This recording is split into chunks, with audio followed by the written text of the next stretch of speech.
Malinda Cage hired the defendant to cater her daughter's wedding, but he pulled the runaway bride and left her to pull together the reception catering the day of the wedding. Since Malinda regrets saying "I do" to the wrong caterer, she's suing for $5,000. Rance Hayes claims his young daughter got into a car wreck, and that's why he had to skip the wedding. And when he offered Malinda a partial refund, she turned him down.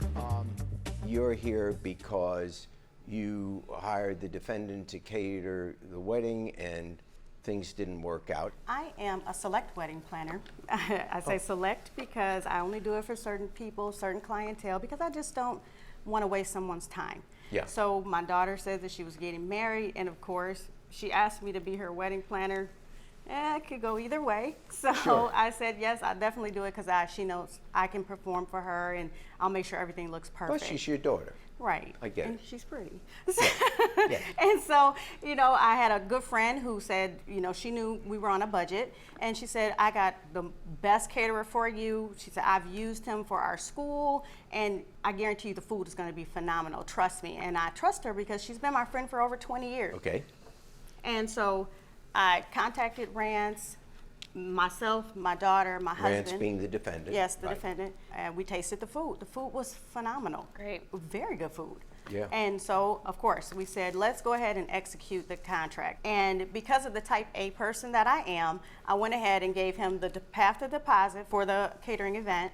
And then because I am very type A, I went ahead and paid him the remainder of the balance two months later. Yeah, just because to the make sure. contract here says that the first $750 would be the deposit that you paid. The remaining $750 will be due upon the arrival before the catering starts. In other words, the day of the wedding. Right. But you paid it several months in advance. We did, because I'm a type A, and I wanted to make sure he had everything, because I know he's a small business person. So Okay. I just wanted to, All right, so that's how you get By to the fault. $1,500. yes. Okay, what happens? So I went ahead and made contact with them like I did with all my other vendors that I have for that day. I get it. And so everything was good. I said, do you have the chafers? Because all of a sudden I had in my mind, I didn't ask him if he had chafers. I didn't know if I was supposed to bring the chafers, the burners. And so he said, no, he had everything. I said, good. So that was on the Monday of the wedding week. Right. So come Friday is her wedding. Big day. I'm busy. I'm doing mom and event planner. So I'm running everywhere. I didn't have time much to deal with a lot of stuff.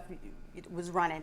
And so my daughter said, you had a missed phone call. I said, did I? And I looked at my phone, and it was the defendant. The defendant had called. I tried to call back several times, got no answer. And so the wedding was about to start. I didn't have time What to keep time was asking. the wedding going to be? 2 p.m. 2:30. Okay. And so the only thing that I saw on my phone once the wedding was over, I had to get changed and get to the venue. What time was he supposed to be there? He was supposed to be there at 5. At the reception. At the reception venue. And so I looked at my phone and I saw it was just a picture of a little child with a Band-Aid. I was just a little concerned. I didn't understand. I did call and I asked. I said, all I got was this picture. I don't know what this meant. Maybe you sent it to me by mistake. I don't know. I called Miss Malinda a couple of times. I even reached out to the friend that referred her to me. I didn't get a response from no one. Did you text her? I think I did. I don't really remember. He did not.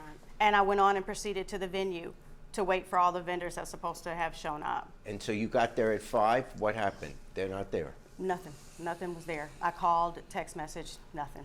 My ex-wife got into a car accident. Her face was swollen. Actually, it wasn't just a Band-Aid. So your ex-wife was driving your daughter around and Yes. was in a car accident? Right. When did you hear about that? Actually, the day before the wedding. So the day before the wedding, and of course your daughter's in an accident, so what did you do? Well, I'm sorry. I heard about the day of the wedding. The day before the wedding is when it happened. Oh, I see. Yeah. So the morning of, you get a call.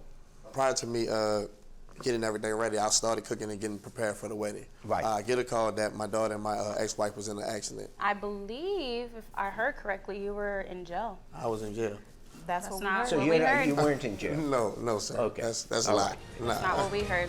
And so you went to see your daughter? Yes, I flew down to Louisiana. Yes.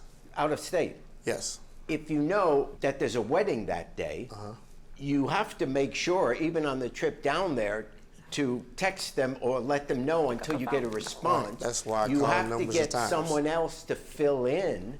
And that's what I tried to do. I tried to get in touch with them so I can get them the food. That way they won't go without. But I didn't get a response. And you flew down there? Yes. Do we have a copy of your airline ticket? No, I didn't have all that, no. This is your business. Did you have staff that could go there? In other words, why was there no one else? I'm the only one that actually cooked, but I do have staff that helped me cater the wedding.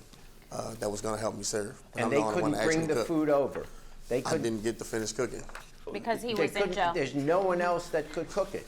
If you know there's a wedding and there's a big, and you realize how big a wedding is, that you've got to deliver here, on the way to the airport, sitting waiting for at the gate, that you call some friend, someone, and say, the food is at such and such location. My staff will show you exactly where it is. They'll bring it over there. It's hard to believe that on such a big occasion, you couldn't find one person to heat up the meal. Well, I actually wouldn't have bought all the food if I was going to ghost them.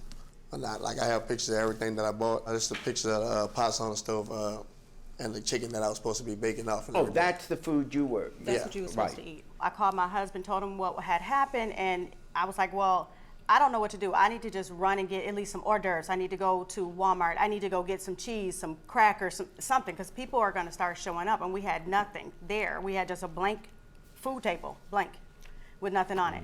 And so I ran to Walmart. The same girlfriend that recommended the defendant, she was like, I think I might be able to talk to someone that I know works at a restaurant. Maybe they can get you some food. And so here we go. We hodgepodged everything together. We had Alfredo, we had chicken wings, we had just everything put together. I wanted food on that table, so when she walked through the door, she didn't see the blankness that was there. It's not like, well, we'll do the wedding tomorrow. Right, right. There was no turn back. If I can add in, I'm going into it with the expectation of how awesome my wedding was already. You know, everything was set up very classy and elegant. When I get into the venue, I mean, it was not to be ungrateful for my mom. She obviously performed amazing. She did everything she needed to do, but I felt like I was at a baby shower. I wasn't expecting to pick over food. I wasn't expecting to, come up and do a buffet. I wanted everything to be elegant and classy, and that's just not what I felt like. So I was embarrassed. I was hurt. I'm still hurt to this day because we trusted you. We tried your food. Your food was great. And I'm Okay. sorry. Now, no, I understand. It's not going to be much consolation, but most people have a story about what happened on their wedding day or the days leading up to it. Now, you may not feel it yet, but when you have kids and then you're going through that, you will a little bit laugh about it, But for now, the disappointment is totally understandable. In fairness, I understand that you suddenly had another priority, but I don't understand how any argument can be made that they shouldn't get their money back. You should be ashamed of yourself. Really? Come on now. Absolutely. You But should for real, definitely though, be ashamed of yourself. There you had ample opportunity, and I know you're a small business owner, and I would have never brought you here. I would have never done that to you. Ever, I would have never done you like that. And I'm only getting married once. I'm not getting married again. Well, I offered to pay the money back, but they wanted more than Well, they gave me. but the $1,500, you're agreeing they should at least get that back. Right. So you went to different places to gather whatever food you I could. did. Cheese plates, the fruit trays from Walmart, Mason's chicken and seafood, because we I told see you that. we had to hodgepodge it together to make it something. I get it. And that And- comes to $724? That came to $724. Okay. And so the only other part of the suit has to do with emotional distress. Correct. I'm going to give you 1,000 on that. So putting together the $1,500 that you're due back for the refund, the $724 you paid for the food, and then the $1,000 I'm giving you for the emotional distress. Therefore, I find for the plaintiff in the sum of $3,224. I would have felt the same way if it was my wedding and I didn't bring the food. But it was really nothing I could do. My daughter come first. I'm sorry that I couldn't bring it or whatever, but I had to take care of my family. Family might come first, but at the end of the day, business is business. And if you sign up for a job, you need to execute it, point blank and period. Hey YouTube, thanks for watching. For more Judge Jerry, click here. For more Jerry Springer, click here.